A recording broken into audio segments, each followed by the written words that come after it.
and hoping that by reminding, just a little gentle reminder to everybody before they leave, what the expectation is, maybe to not leave their dishes around, maybe to let us know where they're going when they're coming back, just basic things. And I don't think it's that the kids don't want to do that. I think it's more that they forget to do that because they get in their own, in their own lives and situations, and I gotta leave for work, or I'm going to visit Molly, or whatever it is.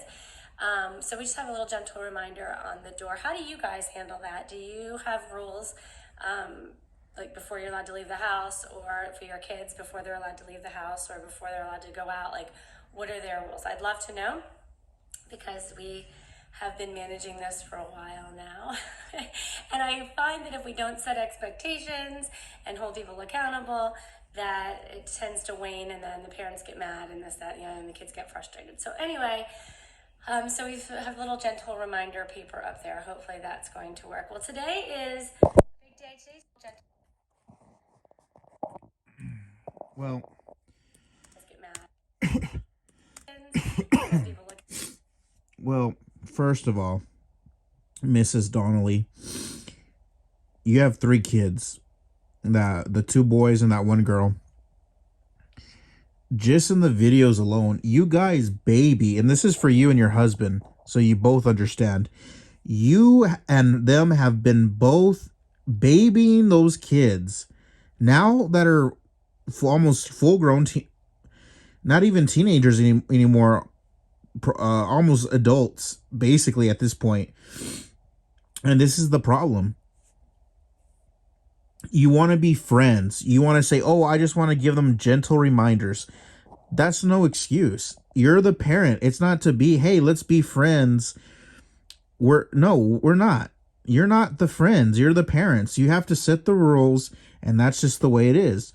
And if they don't like it, well, I mean, there's ways, because guess what's going to happen? When they get in their first car accident, when they do whatever they do, illegal stuff or whatever it is, or romantic stuff, something's going to happen, and guess who they're going to come to? They're going to come back to you. Guess what happens if they get in trouble?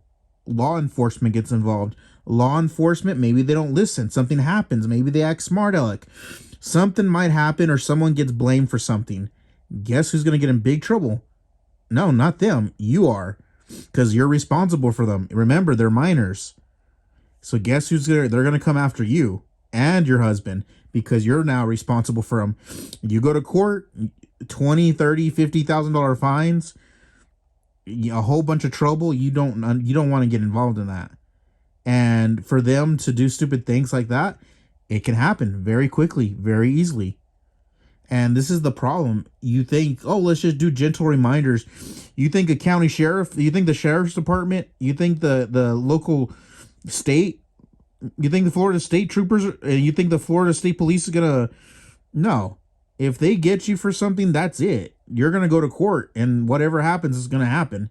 So, gentle reminders, there is no gentle reminders. This is real life, especially in Florida. And so, you need to... And you guys are from, I think, Maryland. So, there is no gentle reminders in that area. This is the real deal here. If they're not doing little things like that, there's little ways to do it, because you're the one supplying it. You're the one buying her the shorts, the one that you told her on the plane not to wear, that was underwear, and she still wears it. She kind of laughs and goes on. At that point, that would not go on. You're not going to laugh, especially as a mother. You're not going to laugh at the mother and then walk off with your boyfriend for the weekend after you drove him down there. You see how petty and foolish...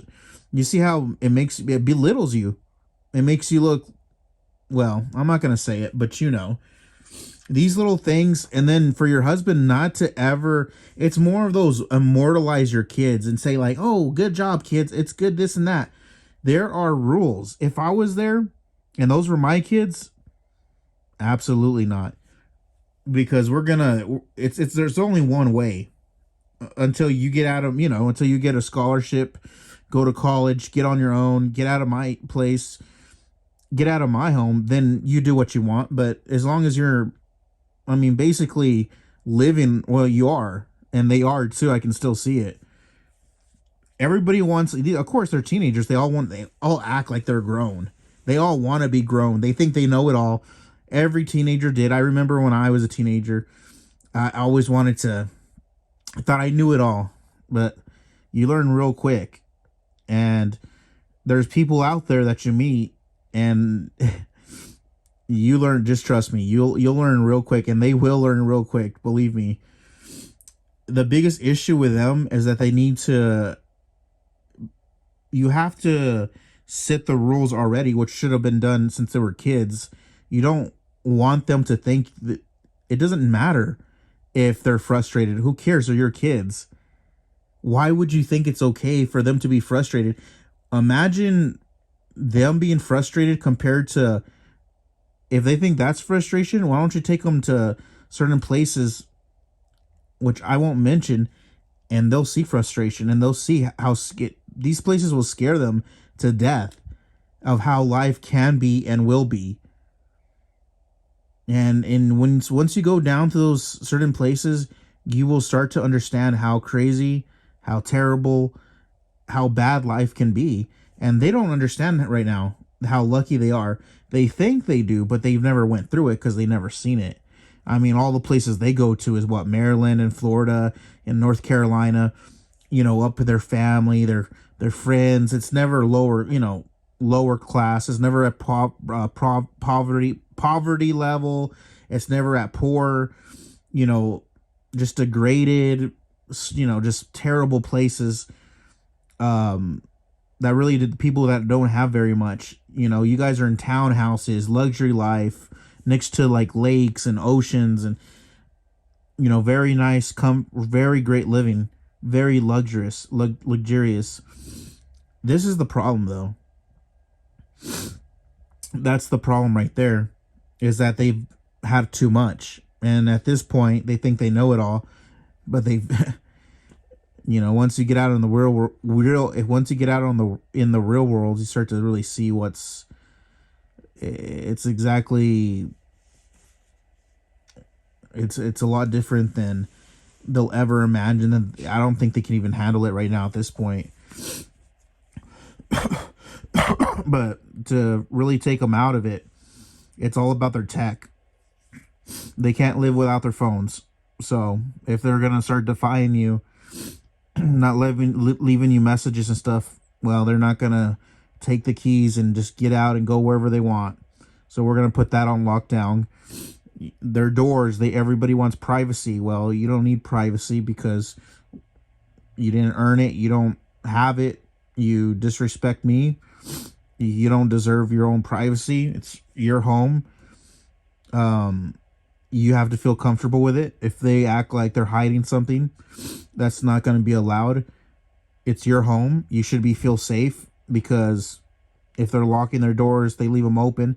There's no need for them to have privacy of that, like they're hiding stuff, it works because it's just about, once they open up and once they start being honest, then you can you really start seeing the issues that they really are having or they're hiding. If it's romantic stuff or if it's illegal stuff, it'll come out as soon. Take away their money because it's your money. Especially with this tech, you can lock the cards, you can lock the cash flow easy. I mean, there's nothing that they can't do that you can't find out if you really need to. If you need help, there's many places, many people around that know how to do this. The kids, they're your responsibility. You don't want law enforcement to get involved. They come in, guess who they're going to get? They're minors. They're going to come after you and your husband, and you guys are going to go to court because now you're responsible for their actions. And it only gets worse.